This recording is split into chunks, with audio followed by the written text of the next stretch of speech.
kon duñ def leen loolu sant la Cheikh Moussa di ñaan nag sa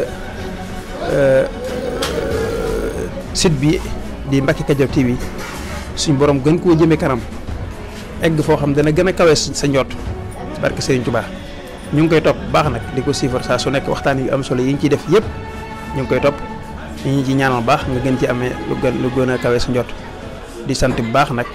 di la bëggee bu bér di siyaar bu baax nag ñi nga xam ne ñooy taxaw site bu am solo bii nga xam liñ ko tuddee di lépp ndax fa la lépp bàyyi ko fa la lépp déparé muy Mbacke Kadior kon na fa yi fi déparé ba law ba àgg fépp ba daj fépp Cheikh Moussa ñu ngi lay ñaanal tamit sa site bi moom it yàlla na law ba daj fépp ba fépp fu yoonu murit àgg rek yàlla na fa sa site bi àgg ak sa liggéey bu am solo bi nga xam ne yaa ngi koy def. bi moom mooy Mbacke Kadior TV waaye yàlla ngeen yokk ba mel ni yokku jumaa ji rek. di jeexale nag ci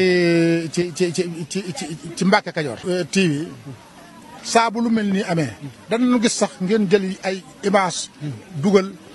ngir wan nit ñi ngir xamal leen ngir jàngal leen waxtu wu ne tey ni ngeen ko defee sax dafa baax ndax li tax mu baax mooy image bu guddee ki koy seetaan mën naa tayal waaye da nga def loo xam ne ki koy seetaan dana dugg ci boppam. di sant suñu rakk di Mbacke Kadior TV Serigne Moussa Dieng wax dëgg yàlla ku ne xam na ne lu mel nii saa suñu koy def da ciy taxaw teewlu ko te kenn ku nekk xam na ne site bii di Mbacke Kadior TV képp ku koy yër gisoo mu di ci def daray caaxaan wala lu leerul wala lu dul noonu nga xam ne kenn ku nekk daanaka man nga koo jël def ko muy sab rajo waaye man nga koo jël def ko muy sab télé ndax xale la bu am jom bu nangoo liggéey te lépp lu muy def dana ci sédd digganteem ak yàlla.